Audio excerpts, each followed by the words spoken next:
Assalamualaikum warahmatullahi wabarakatuh. Bismillahirrahmanirrahim. Alhamdulillahirabbil alamin wa bihi nasta'inu ala umurid dunya waddin. Assalatu wassalamu ala sayyidil mursalin sayyidina Muhammad wa ala alihi wa sahbihi ajma'in. Qala rabbi shrah li sadri wa yassir li amri wahlul 'uqdatam min lisani yafqahu qawli. Yang saya hormati Kepala SD Plus Nurul Hikmah Pamekasan, yang juga saya hormati pemateri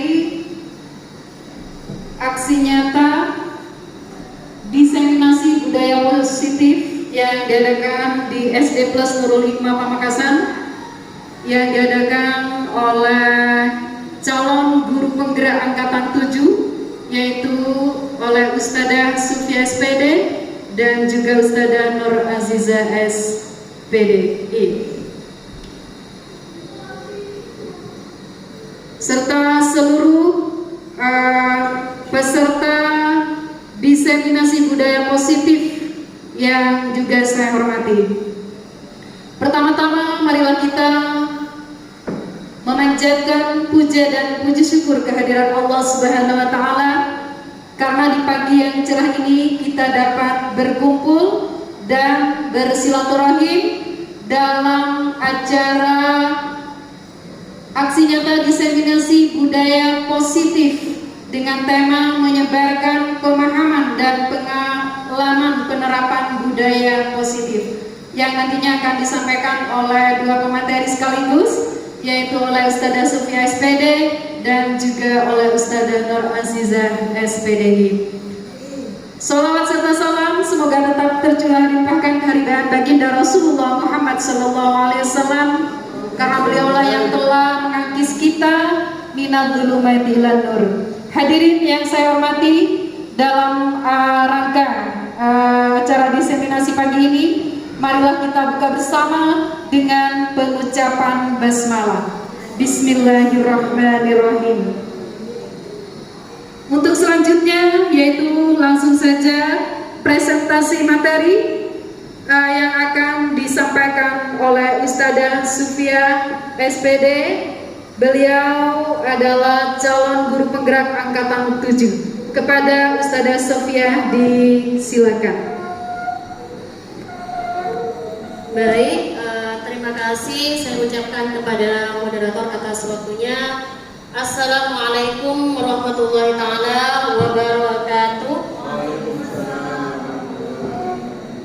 Salam dan bahagia.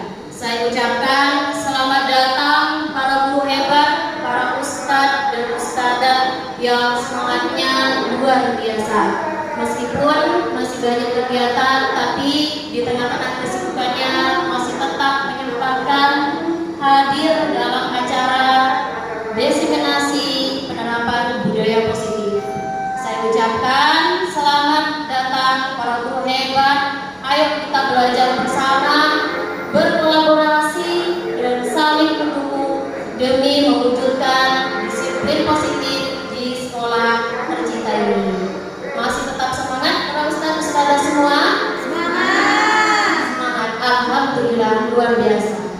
Nah, sebelum saya menyampaikan kegiatan pada kesempatan kali ini, apabila saya mengucapkan guru hebat, maka para ustadz dan ustadzah mengucapkan tergerak, bergerak, dan menggerakkan. Yes, seperti itu. Bisa dipahami? Baik, supaya lebih semangat, dimohon kepada para ustadz-ustadzah untuk berdiri. Pada hitungan ketiga, belum dulu ustadz-ustadzah. Pada hitungan ketiga, silakan berdiri. 1, 2, 3. Dari saking semangatnya yang luar biasa saya ucapkan. Baik, sudah siap semua? Ya. Baik, guru hebat, bergerak dan menggerakkan. Yes, kurang ustadzah. semangat kayaknya. Nah, saya ulangi lagi, guru hebat, bergerak, dan menggerakkan. Yes, alhamdulillah. Kasih tepuk tangan untuk kita semua. Kami persilakan untuk duduk kembali.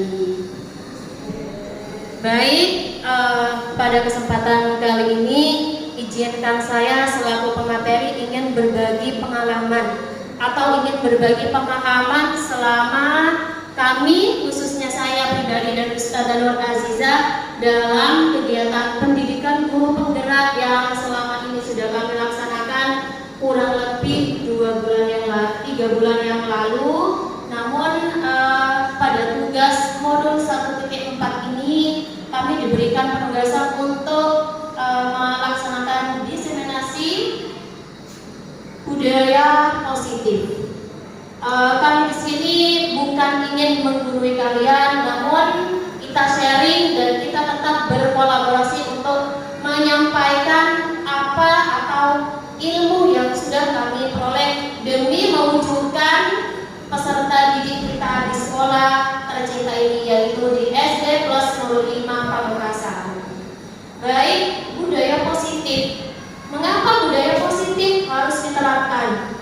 Mungkin di benak para ustadz-ustadzah masih belum, atau ada yang pernah mendengarkan apa itu budaya positif? Ada yang tahu ustadz-ustadzah? Belum? Oke, saya akan jelaskan. Nah, suasana positif ini sangat mendukung dalam menciptakan pembelajaran yang kondusif. Tentunya untuk para anak didik kita di sekolah kita ini, karena dengan suasana positif, murid dan guru akan menemukan kondisi pembelajaran yang menyenangkan. Kalau siswa sudah mengikuti pembelajaran dengan menyenangkan, maka akibatnya dari proses pembelajaran akan berjalan dengan lancar, ya. Kemudian mungkin masih tanda tanya, apa sih budaya positif? Nah, budaya positif ini adalah nilai-nilai, keyakinan-keyakinan dan kebiasaan-kebiasaan di sekolah yang berpihak pada murid agar peserta didik dapat berkembang menjadi pribadi yang kritis, menghormat dan bertanggung jawab. Nah, supaya lebih memahamkan, khususnya bagi kami dan semuanya, biar kita lebih paham apa sih budaya positif. Nah, budaya positif itu kebiasaan atau nilai-nilai yang sudah kita laksanakan, seperti penerapan sholat duha berjamaah. Itu adalah salah satu contoh budaya positif. Kemudian dengan kebiasaan ngaji setiap pagi, ada tahfidzul Quran, itu juga termasuk salah satu contoh budaya positif di sekolah kita. Nah, dari sini mari tetap kita wujudkan dan ciptakan anak didik kita dengan memiliki nilai-nilai profil pelajar Pancasila tentunya. Karena kurikulum sekarang ini sudah menerapkan kurikulum merdeka. Oke, pada kesempatan kali ini ada konsep utama modul budaya positif. Nah, insya Allah dari beberapa konsep ini akan dikupas secara tuntas, ya, oleh para pemateri yang sudah ada di depan.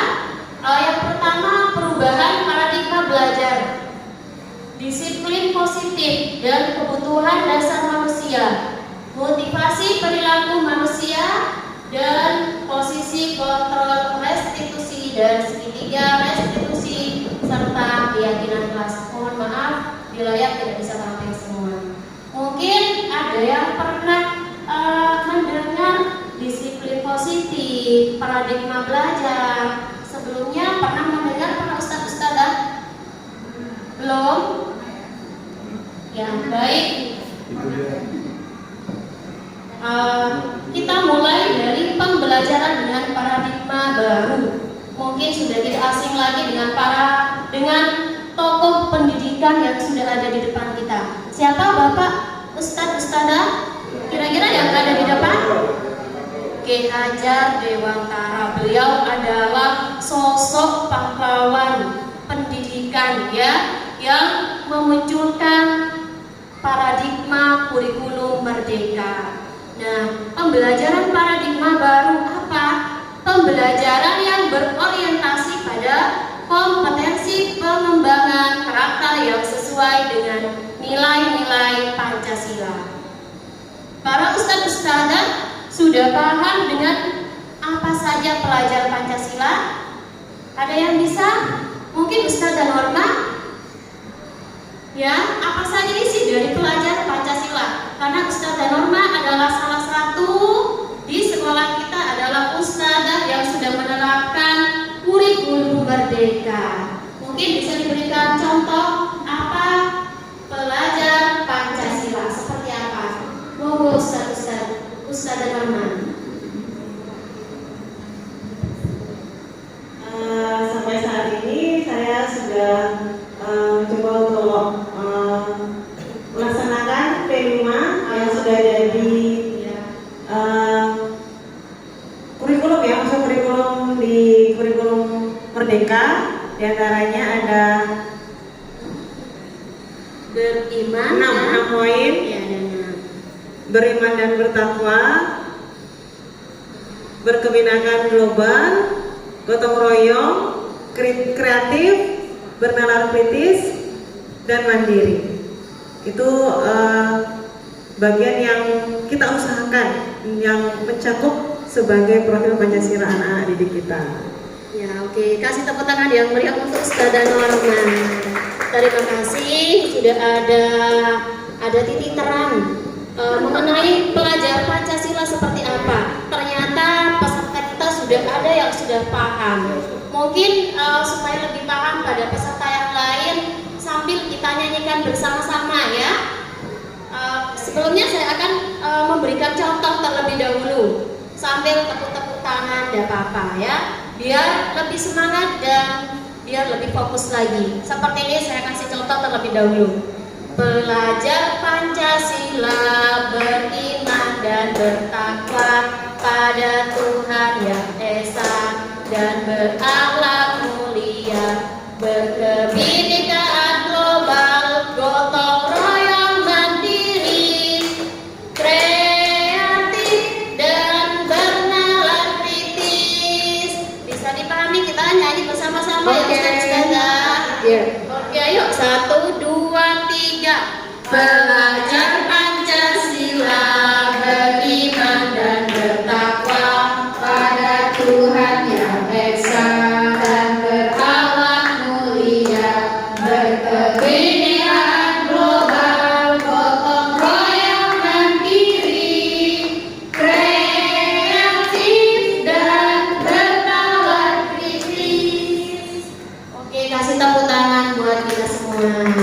Luar biasa, masih tetap dengan semangatnya. Selanjutnya dari perubahan paradigma teori kontrol atau ilusi kontrol. Yang pertama adalah ilusi guru mengontrol murid. Mungkin sudah tidak asing lagi ya, guru tugasnya untuk mengontrol murid. Kemudian ilusi bahwa kritik dan membuat orang merasa bersalah dapat menguatkan karakter. Mungkin sebelumnya kita berpandangan seperti ini. Kita mendukung siswa membuat orang bersalah dan dapat menguatkan karakter.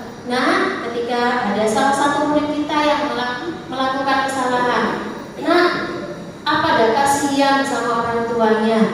Nah, teguran seperti ini merupakan ilusi bahwa kritik dan membuat orang merasa bersalah. Kemudian bahwa ilusi bahwa semua penguatan positif, efektif dan bermanfaat.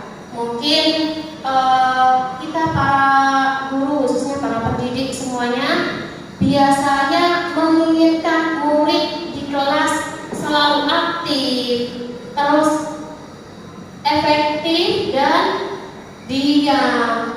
Biasanya guru itu kalau kurikulum sebelumnya, biasanya guru hanya memberitakan, ayo duduk, biasanya guru-guru seperti itu. Namun pada kurikulum Merdeka, guru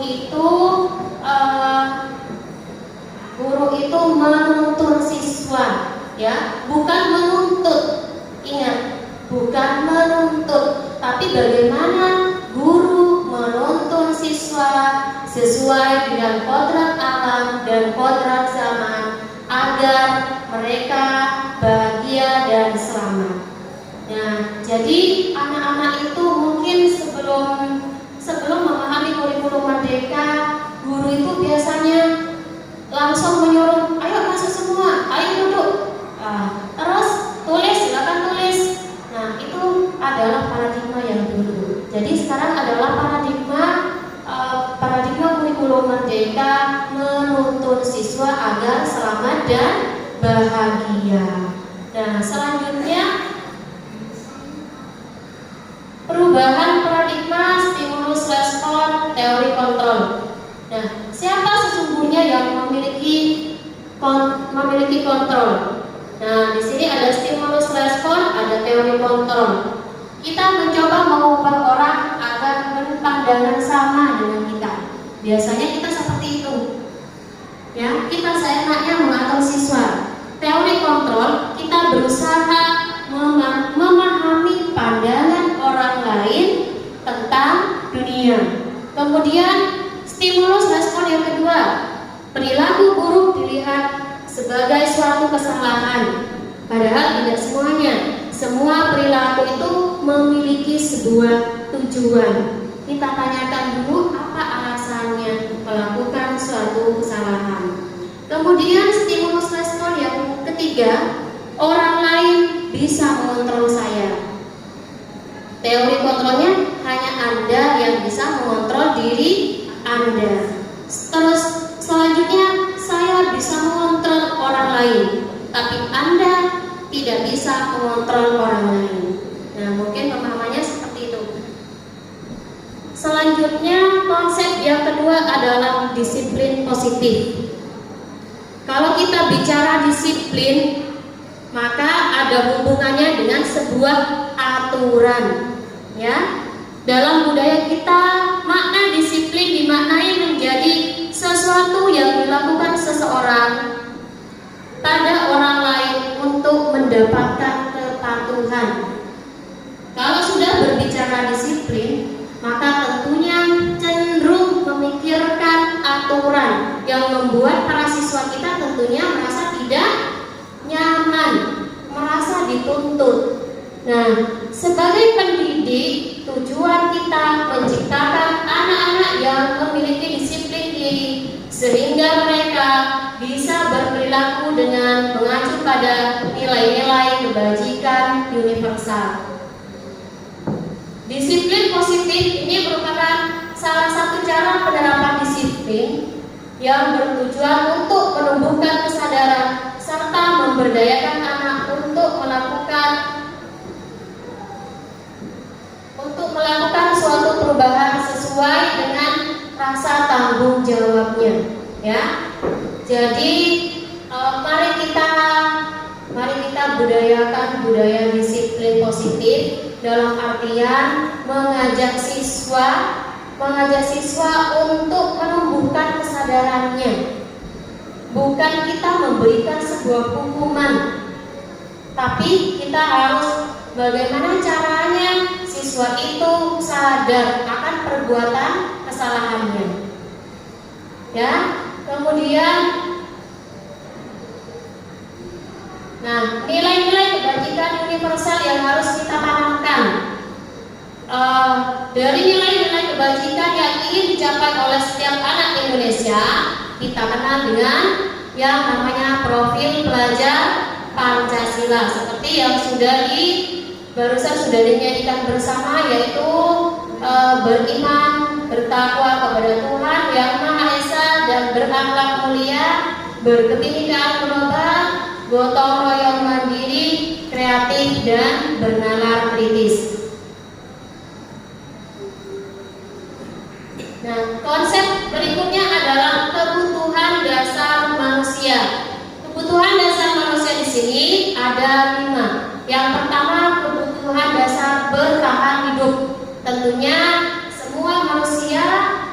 bertahan hidup.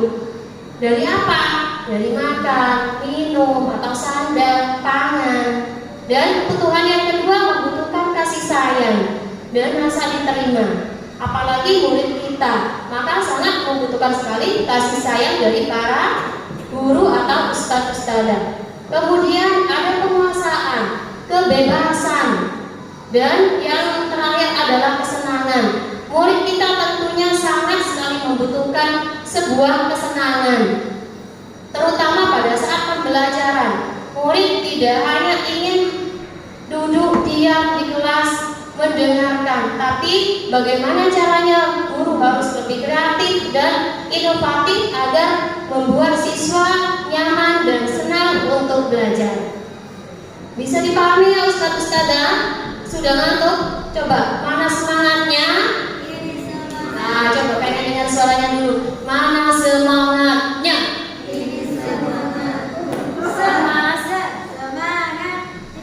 Nah, beda ya. Mana semangatnya? Ini semangatku. Hu, ha, hu, ha. Seperti itu ya. Ya, ayo coba bersama-sama. Mana semangatnya? Ini semangatku. Ha, hu, ha. Ya, sebentar, terima kasih. Kami lanjut pada motivasi perilaku manusia. Di sini terbagi menjadi 3 untuk menghindari ketidaknyamanan dan hukuman. Ya, yang pertama untuk menghindari ketidaknyamanan dan hukuman. Murid melakukan disiplin diri karena ia takut dihukum. Ya, biasanya seperti itu. Murid-murid kita takut untuk terlambat karena takut dihukum. Biasanya murid kita disuruh berdiri yang terlambat pada saat mengikuti upacara. Kemudian mendapatkan imbalan atau penghargaan dari orang lain. Murid melakukan disiplin karena ingin mendapatkan sebuah penghargaan atau sebuah imbalan. Ini merupakan budaya positif dari ekstrinsik ya. Masih karena ingin mendapatkan penghargaan atau ingin ujian, atau karena yang pertama karena takut dihukum. Nah, kemudian yang motivasi ketiga menghargai nilai-nilai kebajikan diri sendiri. Nah, ini yang perlu kita tanamkan untuk anak didik kita. Murid melakukan disiplin diri itu karena sadar, karena menyadari akan nilai kebajikan. Ya, murid kita melakukan atau menghargai nilai kebajikan diri sendiri, tidak melanggar aturan itu karena memiliki rasa sadar. Ya, dan yang bersumber dari dalam diri peserta didik kita itu sendiri.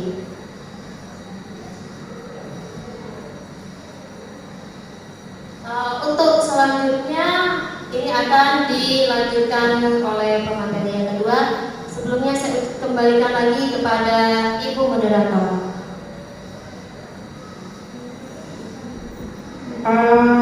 Baik, tadi sudah dipaparkan langsung oleh Ustadzah Sylvia ya.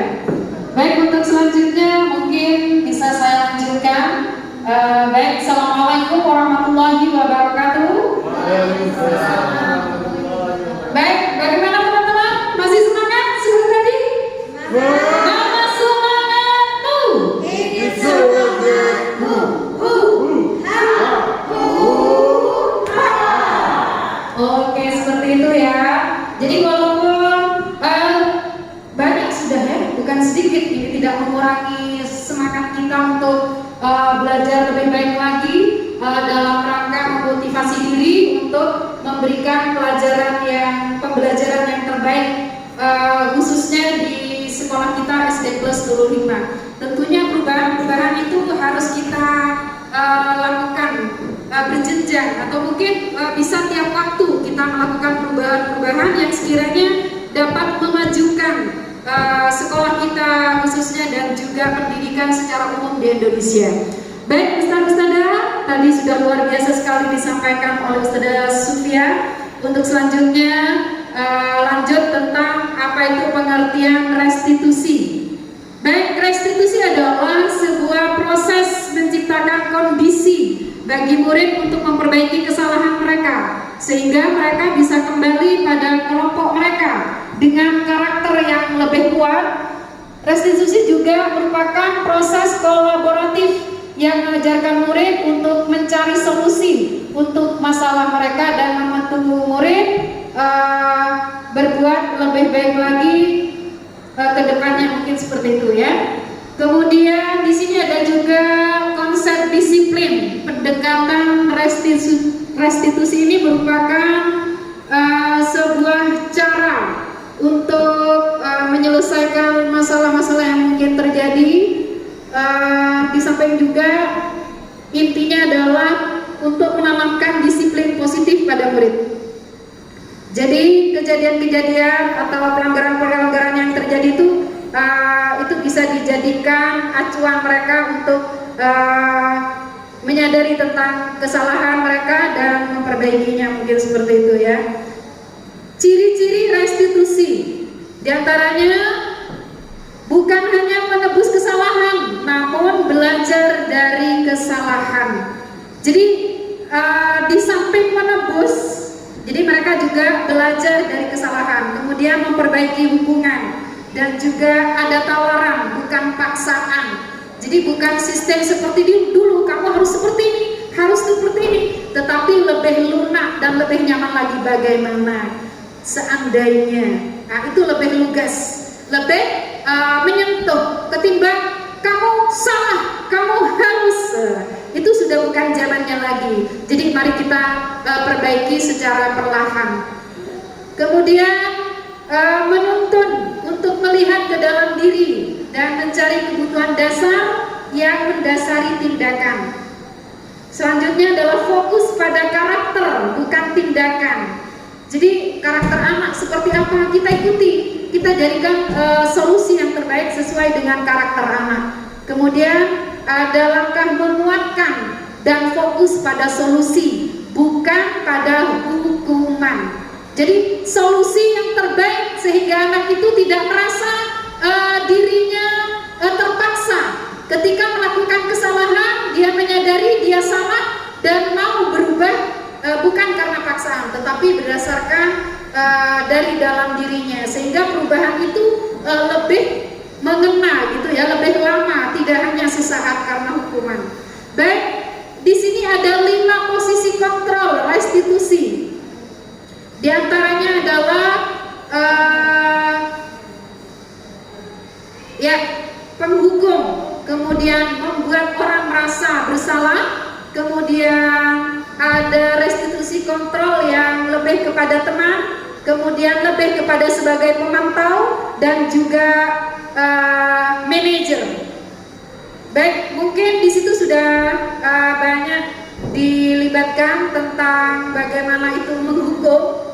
Jadi guru itu berbuat dengan cara, contohnya seperti menghardik, menghujat, kemudian lebih pada menjatuhkan mental anak. Kamu ini setiap hari mesti terlambat, menjas anak dia itu terlambat terus setiap hari. Kamu harus ini. Nah, itu lebih pada penghukum. Kemudian membuat orang bersalah. Kamu ini gimana? Masa iya setiap hari kamu harus terlambat?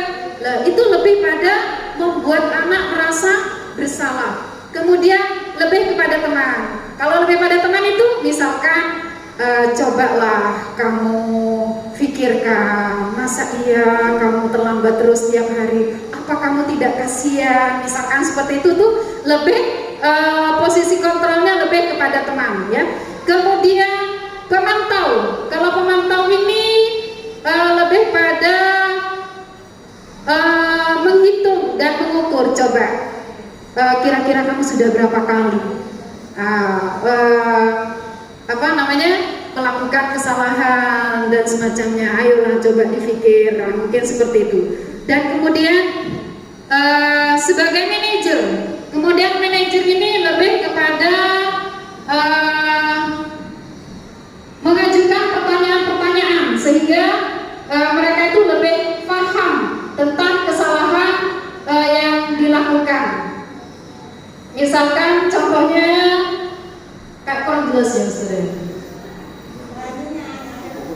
Iya. Ya, apa yang kamu lakukan itu? Misalkan ini yang manajer ya. Ya, lebih pada dia itu apa namanya, lebih menyentuh gitu ya, lebih mengena. Misalkan kalau kamu melakukan seperti ini, misalkan kira-kira menurut kamu salah apa tidak? Jadi dia itu lebih kepada kita itu lebih menyentuh hatinya gitu, lebih mengena gitu ya. Jadi anak itu diajak berpikir. Jadi apa yang dia buat itu, apakah itu merupakan kesalahan atau bukan? Kemudian kira-kira dengan begini kamu itu maunya seperti apa? Kira-kira solusi apa ini yang benar? Sehingga kamu tidak akan melakukan kesalahan itu lagi. Mungkin lebih pada manajer itu seperti itu. Kemudian yang tidak kalah pentingnya adalah kita buat keyakinan kelas, sehingga ini juga akan mempengaruhi perubahan terhadap siswa. Karena dengan keyakinan kelas, mengapa kita harus mengadakan keyakinan kelas? Karena dengan memiliki peraturan tentang penggunaan, misalkan contoh ini ya, yang ini ya, contoh mengapa kita memiliki peraturan tentang penggunaan helm pada saat mengendarai kendaraan roda 2 atau motor. Kemudian mengapa kita memiliki peraturan tentang penggunaan masker dan mencuci tangan setiap saat? Lah, itu juga masuk tentang keyakinan kelas. Ini mungkin contoh secara umum. Kalau di kelas mungkin tentang membuang sampah pada tempatnya, kenapa harus seperti itu gitu ya. Kemudian apa dampaknya kalau sampah dibuang sembarangan, dan bagaimana rasanya kalau kelas bersih dan semacamnya. Mungkin keyakinan itu perlu kita buat bersama siswa di kelas. Kemudian ini identik dengan peraturan dan keyakinan kelas. Misalkan contohnya, selalu kembalikan buku ke tempatnya. Keyakinan kelas di sini adalah menumbuhkan rasa tanggung jawab. Kemudian kalau peraturan kelas dilarang mengganggu orang lain. Jadi keyakinan kelas di sini lebih pada menghormati orang lain. Intinya menghormati orang lain. Kemudian di peraturan kelas ada hadir di sekolah 15 menit sebelum pembelajaran dimulai. Kemudian keyakinan kelas di sini adalah menghormati orang lain, berkomitmen gitu ya. Kemudian misalkan contoh dilarang melakukan kekerasan, maka keyakinan kelas yang diharapkan adalah keselamatan dan menghormati orang lain juga. Mungkin lanjut Ustaz ya. Kemudian kita harus tahu juga perbedaan hukuman dan konsekuensi. Kalau hukuman misalkan sesuatu yang menyakitkan harus terjadi, itu hukuman, lebih pada sesuatu yang menyakitkan harus terjadi. Tetapi kalau konsekuensi, sesuatu harus terjadi. Kemudian membuat anak sakit fisik maupun hati karena adanya hukuman seperti kalau sekarang ada pemukulan juga ya, walaupun itu sudah dilarang kelas dan tidak diperbolehkan karena sudah ada undang-undang ya. Kemudian konsekuensinya adalah membuat anak merasa tidak nyaman dalam jangka waktu pendek. Kemudian ketika hukuman, anak membenci kedisiplinan, itu akibat. Kemudian kalau konsekuensi itu, anak akan lebih menghargai disiplin. Kemudian kalau hukuman itu identik dengan paksaan, tetapi kalau konsekuensi itu akan lebih memberikan stimulus atau tanggapan. Kemudian juga konsep diri yang buruk. Maka di konsekuensi ini ada konsep diri yang baik. Jadi mungkin di hukuman juga ada marah, rasa bersalah, dipermalukan, merasa tidak dihargai. Tetapi kalau pada konsekuensi, anak merasa kehilangan hak, dibuat tidak nyaman, dihasilkan untuk sementara atau time out dan semacamnya. Mungkin itu ya perbedaannya. Kemudian tindakan guru, hukuman ataukah konsekuensi. Misalkan catat selalu sekali di dalam buku kalimat, di dalam buku dengan kalimat saya tidak akan terlambat lagi karena terlambat ke sekolah, itu harus ditulis 100 kali. Kira-kira itu termasuk hukuman apa konsekuensi? Hukuman ya. Kemudian lari mengelilingi lapangan basket 2 kali karena terlambat hadir ke sekolah, masuk hukuman apa konsekuensi? Hukuman. Murid disuruh push up 15 kali karena tidak menggunakan masker ke sekolah, misalkan, itu lebih pada hukuman. Kemudian menggantikan kertas tugas teman yang telah dicoret-coret, nah itu konsekuensi. Karena dia sudah merusak punya teman, maka dia harus mengganti, itu konsekuensi. Kemudian murid disuruh untuk mengenakan sepatu seharian di sekolah karena tidak mengenakan sepatu hitam, itu lebih pada hukuman. Contoh ini ya. Kemudian lari mengelilingi lapangan basket 2 kali karena terlambat 10 menit untuk pelajaran PJOK, konsekuensi karena sesuai dengan pembelajaran. Karena pelajaran waktu itu memang PJOK ya, seperti itu. Kemudian konsep disiplin dengan identitas gagal. Di sini hukuman itu lebih apa? Kepada menyakitkan, tidak nyaman, murid takut, memaksa, kemudian murid menyembunyikan kesalahannya, cenderung seperti itu ya. Kemudian juga murid menjadi rendah diri. Kemudian penghargaan, apakah itu efektif? Tidak efektif. Karena apa? Merusak hubungan. Karena nanti kalau tidak ada penghargaan, mungkin anak merasa sudah tidak semangat lagi karena tidak ada penghargaan. Kemudian mematikan kreativitas. Karena apa? Dia itu berpikirnya pada imbangan, ya, bukan pada kesadaran diri. Kemudian menghukum dengan sistem ranking.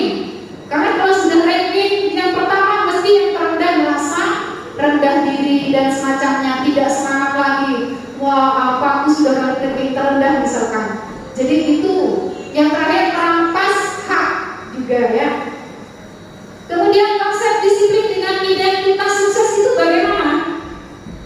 Konsekuensi dan restitusi. Konsekuensinya adalah penguatan jangka pendek. Restitusinya murid bertanggung jawab untuk perilakunya. Kemudian baik kita satu-satu dulu ya. Untuk konsekuensi perlu monitoring berkelanjutan, stimulus respon, murid menghormati peraturan, kemudian kehilangan waktu untuk merenungi kesalahan. Sedangkan restitusi murid bertanggung jawab untuk perilakunya, fokus pada pemecahan masalah jangka panjang, murid menghormati dirinya dan orang lain, kemudian teori kontrol dirinya memegang kontrol, kemudian murid bersemangat memperbaiki kesalahan. Kemudian lanjut lagi bagaimana membentukkan keyakinan kelas, yaitu lebih abstrak dari peraturan. Kemudian berupa pernyataan universal dibuat dalam bentuk positif sedikit saja agar mudah diingat, sesuai dengan kondisi kelas dan sekolah agar mudah diterapkan. Kemudian semua warga sekolah atau sekolah dilibatkan saat pembuatannya, itu saat membuatnya. Ya, contoh keyakinan kelas, mungkin ini hanya contoh saja, mungkin bisa dipahami ya, bisa ya, karena sudah bisa dilaksanakan di kelas masing-masing. Lanjut Ustazah. Ini ada segitiga restitusi, yaitu menstabilkan identitas kita semua akan melakukan hal terbaik yang bisa kita lakukan. Kemudian di sini ada validasi tindakan yang salah. Semua perilaku memiliki alasan. Kemudian menanyakan keyakinan. Kita semua memiliki motivasi internal dengan menanyakan keyakinan itu ya. Contoh penerapan segitiga restitusi, Saudara. Ini contoh kasus misalkan. Ini Ustazah Sufia sedang menanyakan atau mengadakan pemanggilan kepada salah seorang muridnya. Contoh di sini ya. Ya. Bisa kedengaran Ustazah? Gak ada suaranya ya.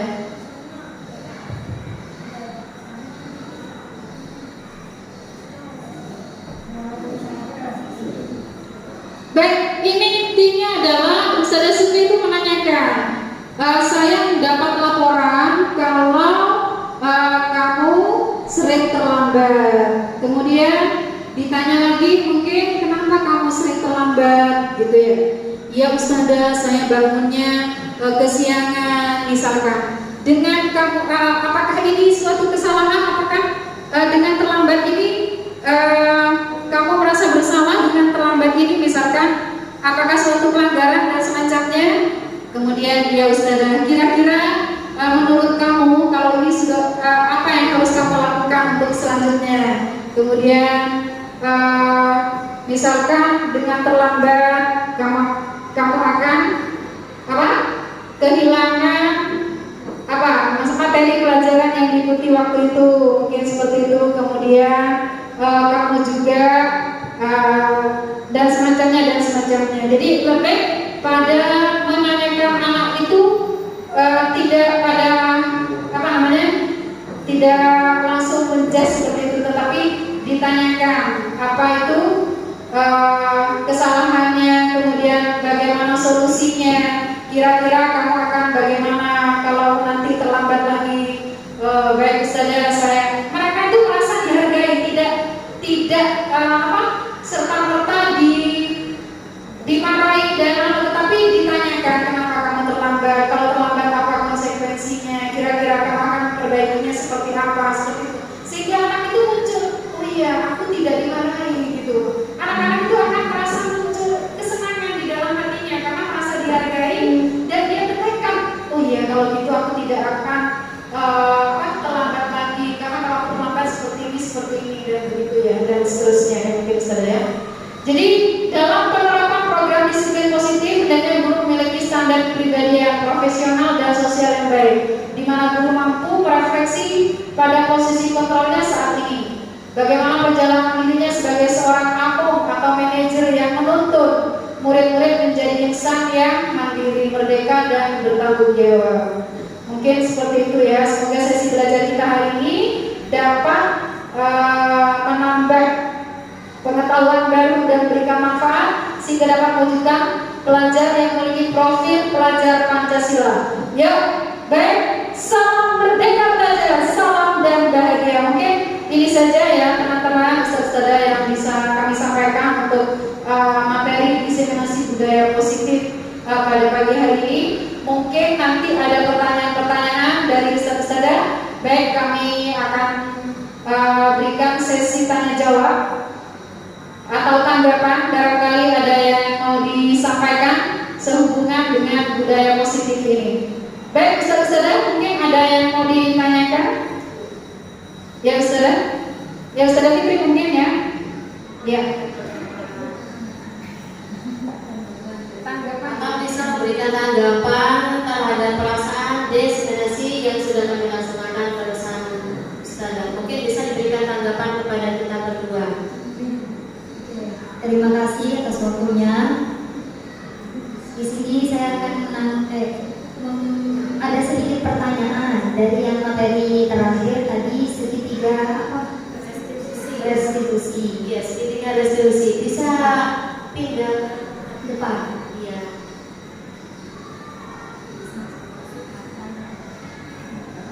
Nah, tadi kan masalahnya, contohnya ada siswa yang terlambat.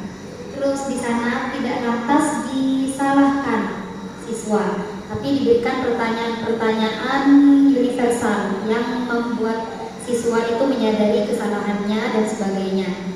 Nah, bagaimana kalau misalnya seperti ini? Ada siswa ya, kebetulan ada satu siswa saya, ini anaknya terlambat hampir 1 minggu. Ini terlambat hampir setiap hari. Ketika 1 atau 2 hari terlambat, saya tanyakan kenapa sampai terlambat. Jawabannya sama seperti tadi, dia bangunnya kesiangan atau berangkatnya agak siang dari rumah dan yang ngantarkan dan sebagainya. Nah, terus dikasih konsekuensi sama saya. Konsekuensinya itu akan di KKS seperti biasa. Tetapi anak ini tetap tadi pagi juga dia terlambat. Nah, bagaimana itu solusinya? Dari menurut restitusi yang barusan. Terima kasih.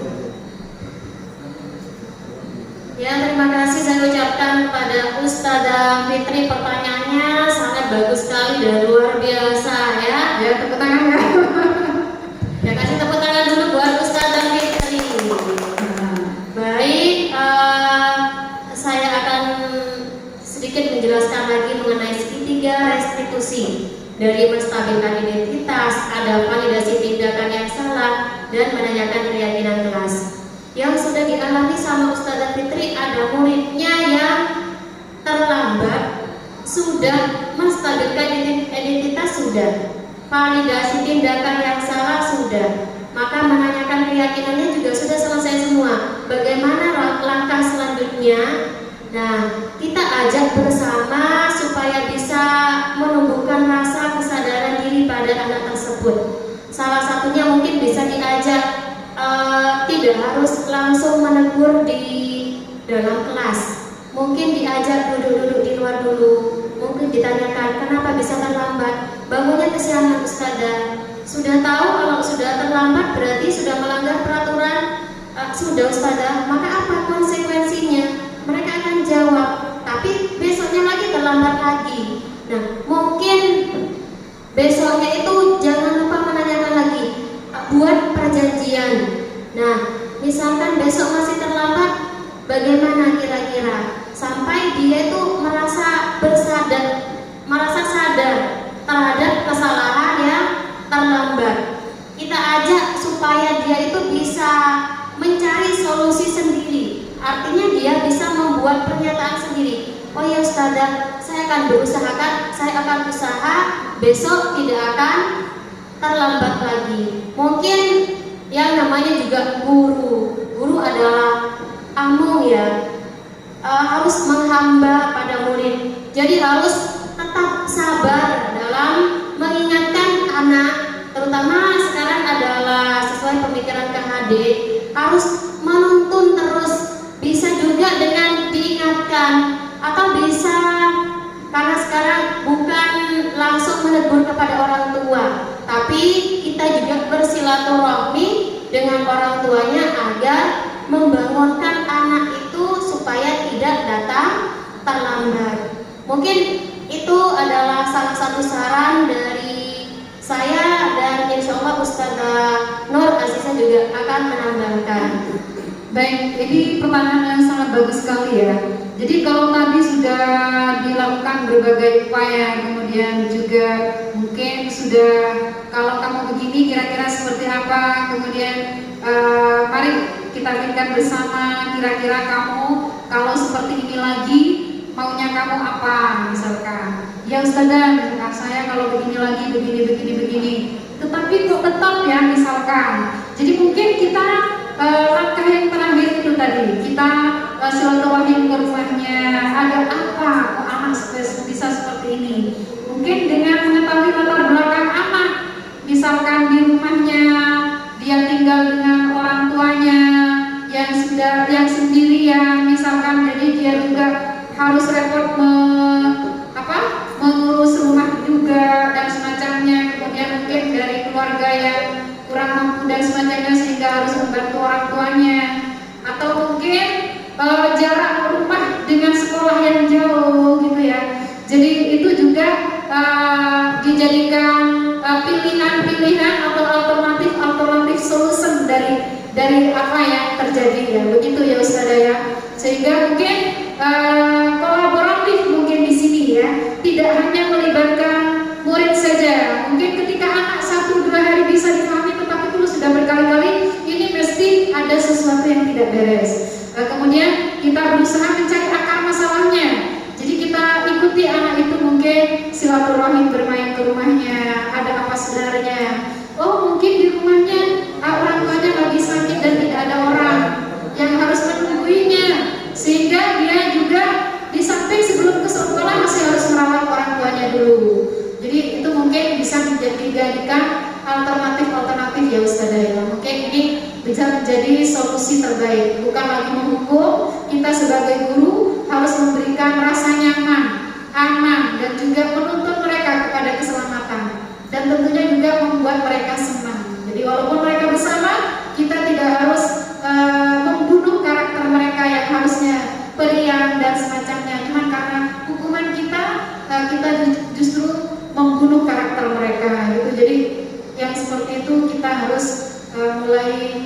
dihilangkan sedikit demi sedikit ya Ustaz ya.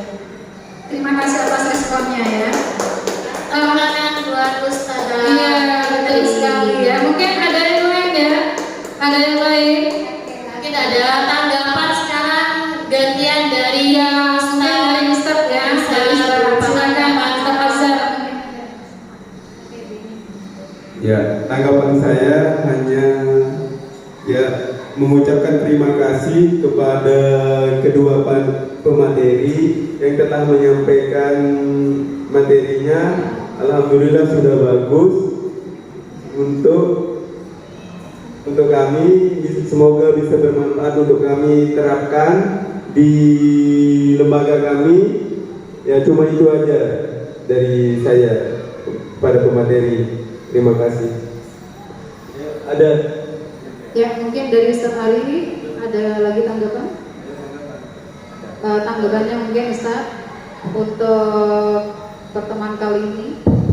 Ya. Ini mungkin saya arahnya ke pertanyaan lagi. Boleh. Yang seperti itu, contohnya seperti ini, Ustaz. Ketika kita melakukan sholat, kan murid jumlahnya yang istilahnya yang rame itu lebih banyak daripada yang enggak. Apa harus kita kumpulkan semua terus kita berikan 3 solusi seperti itu yang tadi, seperti segitiga tadi? Apa harus ke arah mana gitu mungkin ya? Kayak gitu. Mungkin arahannya dan juga itu kan jumlahnya nggak sedikit dan gurunya cuma 1-2, terus kita keterbatasan waktu mau sholat juga. Dan tempatnya juga seperti itu juga. Iya. Mungkin bisa dikasih tanggapan. Ya, terima kasih Ustaz. Mungkin Saudara Sofi ada masukan tentang masalah sholat yang terlalu banyak murid yang ramai ketimbang yang tidak ramai, sedangkan dari Ustaznya kurang pengawasan. Mungkin solusi apa yang terbaik bisa dilakukan, mungkin seperti itu Ustaz.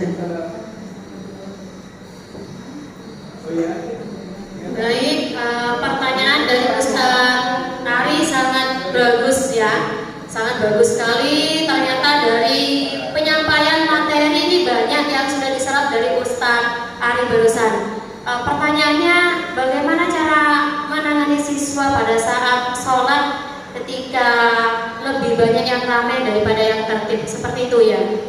Nah, kalau menurut saya segitiga restitusi ini tidak harus disampaikan kepada siswa, tapi bagaimana memahamkan para pendidik terlebih dahulu. Nah, maka dari sini memahamkan guru pendidik yang lain yang memang tujuannya sebenarnya ingin menyampaikan pemahaman baru ini kepada semua guru. Namun karena keterbatasan waktu dan masih banyak guru yang ada jam mengajar, jadi tidak semuanya kita menyampaikan penerapan segitiga restitusi ini. Cuma mari kita mulai dari, meskipun yang ada di sini cuma sedikit, kita mulai menerapkan segitiga restitusi ini dengan menstabilkan identitas, validasi tindakan yang salah, atau menanyakan keyakinan kelas. Tetap kita harus menerapkan segitiga restitusi supaya bisa tertib siswa kita. Nah, kalau kita sudah bersama-sama dan kita sudah berkolaborasi dengan para guru-guru yang lain, insya Allah murid kita meskipun 500 lebih, maka siswa kita akan lebih kondusif lagi. Dengan cara apa? Tetap menanamkan kesadaran diri, bukan cara menghukum, baik dengan mengeluarkan kata-kata yang kasar. Kamu selalu di sini ramai terus, tetap tidak diperbolehkan untuk seperti itu, ya. Jadi tetap mari kita wujudkan anak-anak didik kita untuk selalu tertib, terutama pada saat menghadap kepada Allah, ya. Pada saat kita sholat, tetap kita ajak anak-anak didik kita tetap berusaha menyadarkan anak-anak didik kita agar sadar bahwasanya pada saat sholat itu kita menghadap Allah dengan khusyuk dan tidak ramai. Kita berusaha berkolaborasi bersama-sama, insya Allah akan tertib dan akan kondusif pada saat sholat. Ya. Baik, ini menambahkan saja ya Ustadz Ali ya. Ketika kita melihat anak didik kita yang mungkin banyak dengan pengawasan dari guru yang sedikit, sebenarnya memang benar katanya Ustazah Sofi, walau bagaimanapun kita harus tetap menerapkan segitiga restitusi ini.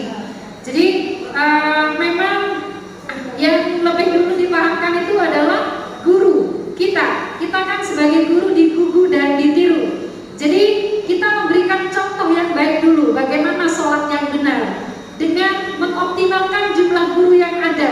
Misalkan guru yang ada itu ada berapa orang, misalkan itu kita taruh di tempat yang depan, di tengah ada, di samping ada, di belakang ada, sehingga anak itu merasa tidak nyaman juga kalau dia itu bicara, karena ada sosok yang digugu dan ditiru tadi. Ada guru yang tidak bicara, yang sholatnya khusyuk gitu. Mungkin mereka itu akan lebih tersentuh ketimbang guru hanya menyuruh saja, hei diam, tetapi dirinya tidak melakukan. Itu mungkin akibatnya, efeknya mungkin tidak seperti yang itu. Kita memberikan contoh bagaimana sholat yang benar dengan bersama-sama sholat dengan mereka, seperti itu. Jadi tidak harus melakukan hukuman, kemudian bicara kasar lah, anggap seperti itu. Kamu ini kalau bicara terus dengan marah dan semacamnya.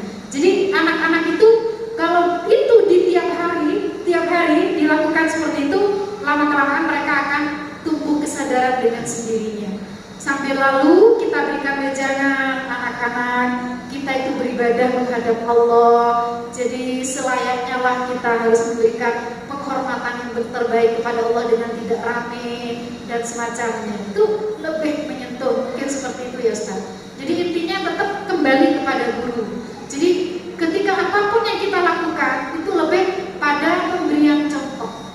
Jadi ingat sosutulodo ya, ingat yang karso itu ya, tuturi hendayani gitu ya. Itu mungkin lebih di situ ya Ustaz ya. Jadi kita mari bersama-sama berkolaborasi dengan sesama guru bagaimana memberikan solusi yang terbaik. Dan tentunya mari kita gunakan segitiga restitusi ini sebagai solusi dalam menghadapi masalah-masalah yang ada di sekolah kita. Masih ada yang lain? Ustaz-ustazah? Baik, kalau tidak ada mungkin cukup sekian dan demikianlah pemaparan diseminasi tentang budaya positif pada pagi hari ini. Saya merangkap ini ya selaku moderator dan juga pemateri. Saya Ustazah Nur Aziza dan juga Ya, saya Ustazah Sofia. ya, kami mengucapkan terima kasih atas segala perhatian dan terima kasih atas segala waktunya yang telah diberikan kepada kami. Dan marilah kita tutup acara diseminasi budaya positif GSD Plus 05 Pamekasan pada pagi hari ini dengan pengucapan Alhamdulillah bersama-sama. Iya, alhamdulillahirabbil alamin. Jangan lupa guru bergerak Indonesia maju. Salam dan bahagia. Assalamualaikum warahmatullahi wabarakatuh.